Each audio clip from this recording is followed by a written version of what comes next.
लेकिन दीदी के वो गीत जब हम सुनै छियै हम बाबा लेने चलू हमरो अपन नगरी, तो हम चाहब जे गीत दू लाइन अहाँ गुनगुनाउ। अगर अहाँके डायरी अगर लेबऽ पड़त अहाँ डायरी लऽ सकै छी और एकरे से जे छै शुरुआत कयल जाय। बाबा ने चलियो हमरो अपन नगरी, बाबा ने चलियो हमरो अपन नगरी, अपन नगरी हो झारखंडा डगरी, बाबा ने चलियो हमरो अपन नगरी। आहाँ के नगर में बाबा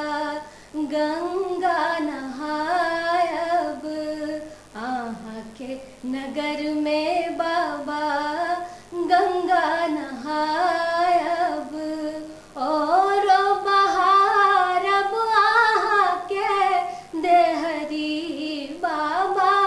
और बहारब आहाँ के देहरी, बाबा ने चलियो